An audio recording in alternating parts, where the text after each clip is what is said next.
Thanks for giving me opportunity. और सीधे मुद्दे पे आते हैं। हमने अभी बड़े ध्यान से हमारे मित्र डॉक्टर अवधेश पांडे जी को सुना, और मैं तो उम्मीद कर रहा था संस्कृत के दो चार बोल भी बोलेंगे, लेकिन उन्होंने इस चीज को मिस कर दिया। अ, यहाँ पे टू स्टार्ट विद एक छोटा सा चैलेंज जो मैं आप सबको देना चाहता हूँ। पूरे देश में या पूरे दुनिया में क्या कोई भी एक ऐसा इंसान है या कोई ऐसा डॉक्टर है जिसने किसी एक इंसान की डायबिटीज दवाई से ठीक कर दी हो? दवाई से ठीक हो गया हो, कोई किसी ने किसी को ठीक कर दिया हो? पूरे वर्ल्ड में there is not a single patient who got cure with medicine. So दवाई से क्योर क्यों नहीं हो रही? क्योंकि ये कोई बीमारी है ही नहीं। डायबिटीज कोई बीमारी का नाम नहीं, वो तो एक मेडिकल कंडीशन है। मेडिकल कंडीशन और बीमारी में फर्क है। फॉर एग्जाम्पल, अभी अगर यहाँ से कोई सांप आ जाएगा मेरे सामने से अचानक, तो डर जाऊंगा तो मेरा ब्लड प्रेशर बढ़ जाएगा। उस वक्त अगर आप मेरा ब्लड प्रेशर मेजर करेंगे तो वो 200/100 होगा या उससे भी ज्यादा हो सकता है। तो क्या आप मुझे बोल देंगे कि आपको हाइपरटेंशन है? तो नहीं, वो तो एक रिएक्शन है। जो हमने सराउंडिंग देखा, उस सराउंडिंग पे मेरे बॉडी ने रिएक्ट किया, उस रिएक्शन पर उसी समय आप मौजूद थे तो आपने मेरा ब्लड प्रेशर मेजर किया। वो ब्लड प्रेशर उस मौके का रिएक्शन है। मेरा बॉडी उसे रिएक्ट कर रहा है, जो हमारा वातावरण है। तो उस रिएक्शन को बीमारी नहीं बोल सकते। आप यहाँ से सांप को हटा दीजिए तो मेरा बॉडी का रिएक्शन भी हट जाएगा और दोबारा नॉर्मल लेवल पे आ जाएगा, जो भी मेरा ओरिजिनल लेवल था। तो ये जो सराउंडिंग पे डिपेंड करके हमारी बॉडी में जो बदलाव आते हैं, बीमारी नहीं बोल सकते। इसका मतलब हाइपरटेंशन कोई बीमारी नहीं है, और हाई ब्लड शुगर जिसे बोलते हैं या डायबिटीज जिसे बोलते हैं, ये भी कोई बीमारी की श्रेणी में रखा ही नहीं गया है। It is not a disease, it can be called as a medical condition. Medical condition means वो उस पर्टिकुलर सिनेरियो में उसका ऐसा कंडीशन हो जाता है, राइट? तो पहली बात तो ये बीमारी नहीं है। तो और बीमारी नहीं है तो इसकी कोई दवा हो नहीं सकती। और जिन चीजों को बोलते हैं कि उसकी दवा है, वो दवा तो है नहीं। अगर तो दवा है तो क्या उससे हम ठीक हो रहे हैं? ठीक नहीं हो रहे हैं। उन दवा की वजह से ये जो मेडिकल कंडीशन है, और जो कि टेम्पररी सिचुएशन थी, वो परमानेंट में तब्दील होती है। हम तो कह ही रहे हैं, लेकिन ये मेडिकल साइंस खुद ही मानता है। एकॉर्ड ट्रायल है, या फिर वीएडीटी ट्रायल है, यूके ट्रायल है। There are so many trial, कम से कम 5 बड़े ट्रायल हुए पूरे दुनिया में। Advance trial, accord trial, VDT trial, so United Kingdom trial. ये सारे ट्रायल अगर आप देखेंगे, उन सारे ट्रायल का एक ही नतीजा है, और वो नतीजा ये कि जो लोग दवाई लेते हैं डायबिटीज या ब्लड शुगर को कंट्रोल करने के लिए, उनकी ब्लड शुगर और तेजी से बढ़ती है और वो जल्दी मर जाते हैं, और उनके बॉडी में ज्यादा कॉम्प्लिकेशन होती है इन कंपैरिजन टू जो लोग कोई दवाई नहीं ले रहे हैं या ले नहीं पा रहे हैं, या पैसे की वजह से, किसी वजह से। तो दवाई से तो ये जो मेडिकल कंडीशन है वो एक परमानेंट बीमारी की तरफ मोड़ ले लेती है। मतलब साथ में कैटरैक्ट होने लगता है, किडनी फेलियर होने लगता है, हार्ट डिजीज होने लगता है। तो that is all, these are all diseases. तो ये डिजीज कोई हाई ब्लड शुगर की देन है ऐसा नहीं बोल सकते। हाई ब्लड शुगर के बहाने जो दवाइयां आपको ठूसी जा रही हैं, उसकी देन है। और ये मैं तो बोल ही रहा हूँ, खैर, लेकिन ये accord trial, advance trial, BADT trial, जितने सारे बड़े बड़े ट्रायल हुए हैं अब तक डायबिटीज के नाम पे पूरे दुनिया में, उन ट्रायल के नतीजे हैं। तो यानी कि अगर आप हाई ब्लड शुगर के चलते आप चाहते हैं कि आप और बीमार पड़े, तो एक काम कीजिए कि आप डॉक्टर के पास चले जाइए, उनकी सारी बातें मानिए। बल्कि मैं फिर भी एक राय दूंगा, आज मैं आपको 5, अगले 5 मिनट में 5 राय दूंगा बस। 5, अगर आपकी ब्लड शुगर ज्यादा है, या आपको लगता है आप डायबिटीज पेशेंट हैं, या सही में मान लीजिए आप डायबिटीज है ही आपको, तो आपके लिए 5 राय है।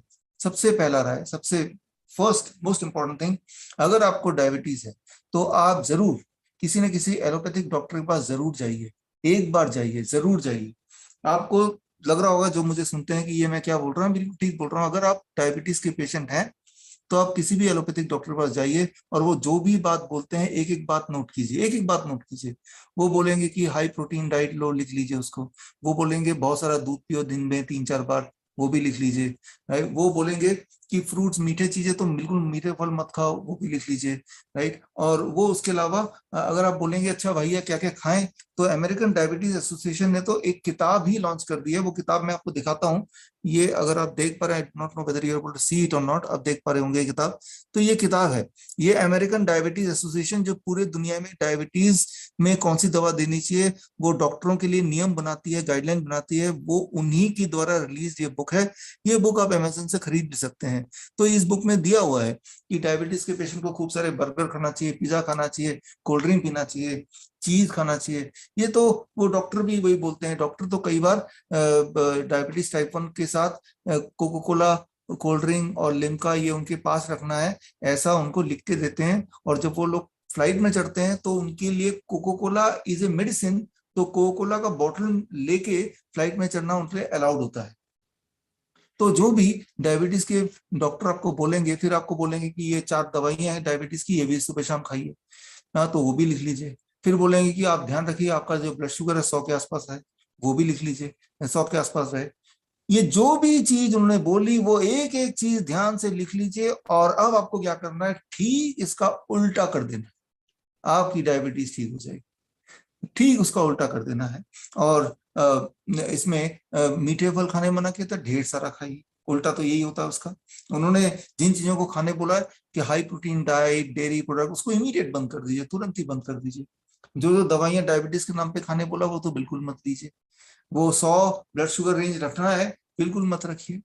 तो ये सारी जो जो उन्होंने बताया बड़े ध्यान सुना, उसका ठीक अपोजिट किया, and the result will also be opposite. आप देखेंगे आपका ब्लड शुगर नॉर्मल की तरफ जाता रहेगा। तो ये तो हुआ मेरे briefly the first thing, you must go and listen to the doctor. और उस डॉक्टर का सिर्फ एक ही मकसद है कि आप डायबिटिक पेशेंट बने रहे जीवन भर, और साथ में खूब सारी कॉम्प्लिकेशन आ जाए और उन कॉम्प्लिकेशन से उनका धंधा चलता रहे। ऐसा नहीं कि सारे डॉक्टर ऐसा चाहते हैं, लेकिन वो एक नेटवर्क का छोटा सा एक हिस्सा है। जैसे एक मोहरा है, तो एज ए मोहरा वो वही बोलते हैं जो ऊपर से उनको बोलने बोला जाता है, उनकी अपना दिमाग नहीं लगाया उन्होंने। यानी कि अगर वो खुद भी, अगर उनको ब्लड शुगर उनका बढ़ गया कभी, तो वो खुद भी यही करेंगे जो आपके लिए बोल रहे हैं। तो सही मायने में उनको खुद भी नहीं पता वो क्या आपको बोल रहे हैं, क्योंकि अगर उनको पता होता तो खुद के लिए वो कुछ और करते। तो दैट इज वन थिंग। अब आते हैं मेरे दूसरा जो मेरा आपके लिए सलाह है वो ये कि ब्लड शुगर लेवल क्या होता है। याद रखिए, एज लॉन्ग एज आपका ब्लड शुगर लेवल 250 mg पर डेसीलीटर से नीचे है, खास तौर पे खाना खाने के 2 घंटे बाद वाला ब्लड शुगर हमेशा चेक कीजिए। फास्टिंग ब्लड शुगर सबका मिसलीडिंग होता है, मोस्ट ऑफ द पीपल। 55% जनता का जो फास्टिंग ब्लड शुगर वो ज्यादा रहता है पूरे दिन भर के ब्लड शुगर से। और फास्टिंग ब्लड शुगर में क्या है कि जितना रात भर में नीचे ब्लड शुगर जाएगा और सुबह उतना ही छलांग लगा के ऊपर आ जाता है। तो कई बार आपका अगर फास्टिंग ज्यादा है, इसका मतलब आधी रात को आपका ब्लड शुगर बहुत डिप कर गया था और लिवर ने थोड़ा सा ब्लड में शुगर दान कर दिया, और इस बहाने आपका शुगर फ्लक्चुएट करके ऊपर आ गया। तो उसे हम डिजीज, बीमारी या कोई प्रॉब्लम की तरह नहीं देख सकते, देखना नहीं चाहिए। तो ये मिसलीडिंग है, कंफ्यूजिंग है फास्टिंग। तो खाना खाने के 2 घंटे बाद अगर आपका ब्लड शुगर 250 से नीचे रहता है तो that is a safe level, और अगर 200 से नीचे रहता है तो that is a desirable level. तो ये जो मैं बता रहा हूँ, जो आंकड़े दे रहा हूँ, जो एकॉर्ड ट्रायल वगैरह के नाम ले रहा हूँ, ये सारी चीजों को अगर आपको तथ्य समझना है, आपको एविडेंस देखना है, तो आप ये किताब पढ़िए। ये मेरी लिखी हुई किताब है, ये फ्री में डाउनलोड कर सकते हैं विश्वरूप.com में जाके, ई बुक सेक्शन में you can download it free. तो इसमें आपको सारे एविडेंसेस दिख जाएंगे, एटलीस्ट जिन जिन चीजों को मैंने अभी तक बताया या जो बताने वाला हूँ वो सारे आपको दिख जाएंगे। तो ये है सलाह नंबर 2। नंबर 3, जो लोग ऐसे हैं जो दवाइयों पे ऑलरेडी है, इंसुलिन पे है, और आप इंसुलिन मुक्त, दवाई मुक्त होना चाहते हैं, तो सिर्फ एक नियम दिमाग में रखिए, ओनली वन रूल। जब भी कुछ खाएंगे तो दिमाग में आपसे पूछिए, ये जो हाथ में है ये भगवान का बनाया हुआ है या इंसान का बनाया हुआ है। राइट, जैसे मान लो केला है, तरबूज है, खरबूज है, टमाटर है, भगवान का बनाया हुआ, नेचर का बनाया हुआ, खा लीजिए। बिस्किट है, ब्रेड है, इंसान का बनाया हुआ है। चाय है, इंसान का बनाया हुआ है। कुक्ड फूड है, इंसान का बनाया हुआ है, अवॉइड कीजिए। अगर कोई भी इंसान सिर्फ प्लांट बेस्ड रॉ भगवान का बनाया हुआ डायरेक्टली मुंह के अंदर लेता है, पेट भर के खाए, चाहे आप गन्ना चबा चबा के खाएं, कितना ही मीठा, चाहे आप खजूर खूब सारा मुट्ठी भर के खा लें, चाहे आप 2 किलो आम खा लें, 1 दर्जन केले खा लें, पेट भर लें, ठूस के जितना पेट भर सकते हैं, लेकिन आप देखेंगे कि आपका blood sugar very much in safe range. Safe range मैंने अभी भी बताया था 250, वो भी बिना दवा के। That you can achieve. इसको अचीव करने के लिए अब आते हैं हमें अपने चौथे, मेरा सलाह जो है, अक्सर हमारे मित्र हैं आचार्य मनीष, वो ऐसा बोलते हैं, और ये कारगर तरीका है कि 7 बजे के बाद या सनसेट के बाद do not eat, do not eat. एक तरफ बाकी सारे नियम और एक तरफ सिर्फ एक ये नियम, कि जब भी सनसेट हो जाए उसके बाद कुछ नहीं खाना है जब तक कि अगले दिन दोबारा सनराइज ना हो जाए। सनराइज एंड सनसेट के बीच में ही आप खाना है। बस एक नियम अगर ये ध्यान में रखेंगे तो ब्लड शुगर हो, ब्लड प्रेशर हो, you will see a drastic control and a quick control. Weight management हो, you will see a drastic control. Body में स्वेलिंग आ जाती है। इन सब में, इन सारी चीजों में आपको एक दिन में आपको फर्क दिखाई देना शुरू हो जाएगा। एक दिन में आपको फर्क दिखाई देना शुरू हो जाएगा। तो एक नियम दिमाग के अंदर घुसा के रख दीजिए कि कभी भी आप सनसेट के बाद नहीं खाएंगे। चलो थोड़ा सा हम रिलैक्सेशन देते हैं, 7 बजे के बाद नहीं खाएंगे, चलो और रिलैक्सेशन कभी 7:30 8 बस, लेकिन वो भी कभी कभी। मेजरली सनसेट से पहले पेट भर के खाना है, वो भी भगवान का दिया हुआ जो है गॉड मेड फूड, वो खाना है। फूड लेने से पहले at least 90% of food which you are eating let it be God made. 10% of food आपको एक्सक्यूज किया जाता है, it can be sometime man made. Man made में जो कुक फूड होता है वो हो सकता है। ये जो बैलेंस अगर रखेंगे और पेट भर के खाएंगे तो आप देखेंगे कि इरेस्पेक्टिव कि आपकी शुगर लेवल तो चेक करने की जरूरत ही नहीं है, आपकी हेल्थ, आपका एनर्जी लेवल बता देगा कि सब कुछ अंदर सही चल रहा है।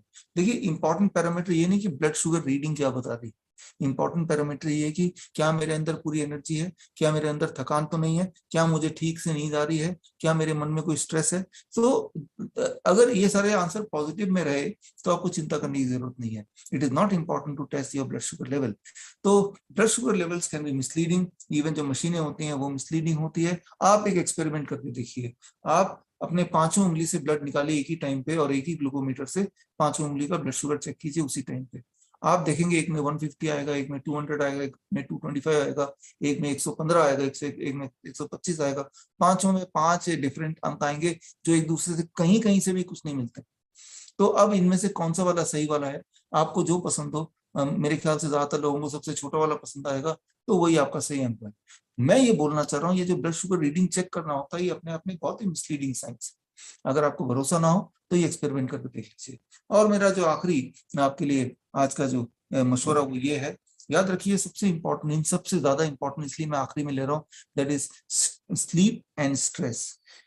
आप कितना भी कुछ कोशिश कर ले, लेकिन अगर ठीक से आप रात को सो नहीं सकते, मान लो 6 घंटे 7 घंटे की नींद अगर नहीं लेंगे, तो आपके जो these medical condition, sugar fluctuate करेगा, आपका ब्लड प्रेशर फ्लक्चुएट करेगा, आपका हार्मोन सारे डिसबैलेंस हो जाएंगे।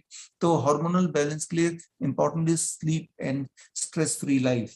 स्लीप, एक टाइम पे सोना, एक टाइम पे उठना, एटलीस्ट 6-7 घंटे देना अपने आप को, क्योंकि वो जो टाइम होता है जब आप सोते हैं, दैट इज द टाइम जब बॉडी अपने अंदर बहुत सारे बदलाव करते हैं, बहुत सारे बदलाव अनइमेजिनेबल। चलिए मैं आपके लिए एक होमवर्क छोड़ के जाता हूँ। आज एक काम कीजिए, आज रात को सोने से पहले खड़े हो जाइए और देखिए आपकी हाइट कितनी है। हाइट कितनी है, मान लीजिए जैसे होगा कि मेरे फॉर एग्जाम्पल मेरी हाइट है 173 centimetre, right, for example, right. और वो नोट कर लीजिए, या जहां पे आप खड़े हैं, जहां पे वॉल में आप निशान लगा दीजिए आपकी हाइट कितनी, किसी को बोल दीजिए और सो जाइए। और सुबह उठते ही दोबारा उसी वॉल के सामने खड़े हो जाइए, अब दोबारा से मेजर कीजिए। आप देखेंगे कि सुबह उठने के बाद आपकी जो हाइट है 1 सेंटीमीटर अधिक हो गई है। तो आप जरा सोचिए, रात भर में जब सो रहे थे तो बॉडी के अंदर, बॉडी के बाहर, बॉडी बहुत सारे बदलाव कर रहा, इंक्लूडिंग आपकी हाइट भी बढ़ा दी। तो जिसकी शादी नहीं हुई और हाइट की वजह से शादी नहीं हो रही है, तो ये काम कीजिए कि अपनी दुल्हन से मिलने, वुड बी दुल्हन से मिलने जाने से पहले आप 4 घंटे सो लीजिए और तुरंत चले जाइए, और आप थोड़े लंबे दिखेंगे और लंबे होंगे भी। एटलीस्ट 1 सेंटीमीटर तो आपका हाइट बढ़ ही जाएगा। तो मैं ये उदाहरण इसलिए दे रहा हूँ क्योंकि मैं आपको ये समझाना चाहता हूँ कि जब आप सोते हैं वो जो टाइम है वो बहुत इंपॉर्टेंट टाइम, वही टाइम है जब बॉडी अंदर से हील होता है। उस टाइम को अगर कम कर देंगे, उसको एब्रप्ट कर देंगे, कभी 10 बजे सो रहे हैं, कभी 12 बजे सो रहे हैं, कभी 5 बजे उठ रहे हैं, कभी 10 बजे उठ रहे हैं सुबह, तो that will make the thing worse, right. तो वो जो टाइम है स्लीप का, और that you have to take care. और हाँ, अपने आप को स्ट्रेस फ्री कैसे करें, स्ट्रेस फ्री करने के बहुत सारे तरीके होते हैं। एक तरीका तो यह है कि हैव गुड फ्रेंड्स, राइट। अच्छे कंपनी जो आपको समझे, जो कि हर एक के पास हो ही सकते हैं अगर आप चाहें तो, आपके बचपन के दोस्त होंगे, राइट, उनके साथ मिलिए, बैठिए, मौका दीजिए अपने आप को, उनको मौका दीजिए, वर्चुअली उनसे जुड़िए, फिजिकली उनसे जुड़िए, कुछ ना कुछ इस तरह से अपना रूटीन का एक हिस्सा बनाइए। एंड दुनिया के जितने बड़े से बड़े स्ट्रेस है वो थोड़े थोड़े कम हो ही जाते हैं। तो ये 5 नियम आप ध्यान में रखिए और हमसे भी जुड़िए, हमसे मिलिए, और हम अक्सर मिलते हैं hospital and institute of integral medical sciences, जो हमारा डेराबस्सी में हॉस्पिटल है। उसका मकसद भी ये था कि लाइक माइंडेड पीपल को एक साथ जोड़ना, जिसमें आप और हम शामिल हैं। तो मैं उम्मीद करता हूँ कि आने वाले दिनों में वर्चुअल से ज्यादा हम मिलेंगे और बहुत सारी और चीजें शेयर करेंगे। और इसी के साथ यहीं पे विराम देता हूँ। वंस अगेन थैंक्स टू निशा। अभी आने ये अगले 15